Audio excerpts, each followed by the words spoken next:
வணக்கம். இன்றைக்கி நம்ம கட்ட போகிறது ஜாதிப்பூ. இதை எங்கள் ஊரில் ஜாதிப்பூன்னு சொல்லுவாங்க.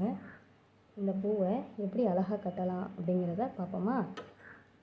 இதில் ஃபஸ்ட்டு 2 பூ எடுத்துக்கிறோம். அதை உலன் நூல் வச்சு இப்படி கட்டிக்கிறோம். ஃபஸ்ட்டு ஒரு நாட் போடுறோம். நம்ம நார்மலாக கட்டுற பூ மாதிரியே தான் கட்டுறோம். அப்புறம் மறுபடியும் என்ன பண்ணுறோம் அப்படின்னா, அதோட இந்த பூவோட ஆப்போசிட் சைடு வச்சு இன்னும் ஒரே ஒரு பூவை வச்சு இதில் கட்டுறோம்.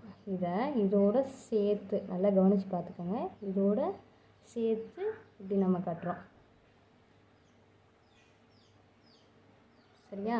அதை நம்ம எப்படி அட்ஜஸ்ட் பண்ணி விடுறோம். இது மாதிரி கட்டிக்கிட்டே வந்தோம் அப்படின்னா அழகான ஒரு பின்னல் மாதிரி ஒரு அமைப்பு வரும். அதை இப்போ நம்ம பார்ப்போம். இதே போல் ஒரு பூவாக வச்சு கட்டிக்கிட்டே வரணும். இது எங்கள் வீட்டில் பூத்த பூ, அதனால்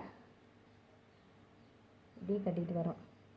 இது மாதிரி கட்டும்போது என்ன அப்படின்னா, நம்ம கொஞ்சமாக பூ இருந்துச்சுனாலும் இது மாதிரி ஒன்று ஒன்றா வச்சு கட்டும்போது நல்லா அதிகமாகவே தெரியும்.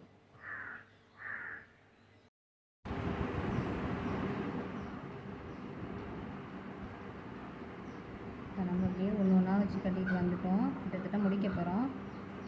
இது சாதா பூ கட்டுற மாதிரியே கடைசியில் சாதாரணமான ஒரு நாட்டு தான். அதை போட்டு முடிச்சுட்டு இந்த பூவை மலர வச்சு பார்த்திங்கன்னா ரொம்ப ஒரு அழகாக இருக்கும்.